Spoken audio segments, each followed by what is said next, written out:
bevo.com.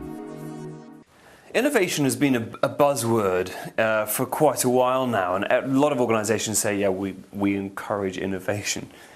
But it's not enough to have an intention of innovation. You've actually got to do something about it. What do you think are sort of some of the common mistakes that organisations make when they're implementing an innovation program? Innovation is a bit like climate change.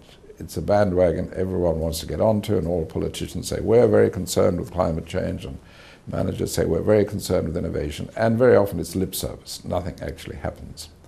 Now, innovation means putting into operation in your organization something which is new for your organization. But that idea may be used elsewhere, may be copied, borrowed, stolen, bought, but it's new for your organization. And that's good, that's excellent, but it's not quite the same as creativity, where you're generating an idea specifically for your circumstances. So innovation itself does not imply original creativity. It means putting into action something which is new for your organization. And that's excellent, I'm not talking against that, but it's not sufficient. One of the quotes on Bono for business.com is a Deming's quote, and it says, innovation comes from the producer and not the customer.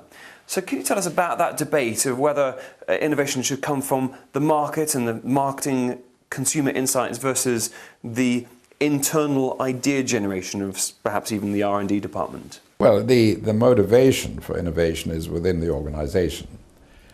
For instance, the willingness to listen to customers comes from within the organization. And generally, customers are quite good at picking out faults and what's wrong and something, but not very good at generating new ideas. But the motivation and the structure for innovation has to come from within the company. I think very few organizations respond, even if there's a lot of customer pressure, very few organizations would respond. What's the requirement for innovation in smaller companies versus larger organizations? Small companies often feel that they have to innovate. They've got to be nimble on their feet. A large organization which is pretty static and doing reasonably well doesn't feel any great motivation to change. You see, complacency is the key problem. And the example I always use is this fellow who's intending to commit suicide, and he jumps off the top of a skyscraper, and as he passes the third floor window, he says, so far so good.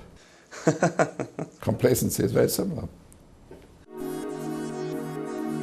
Bevo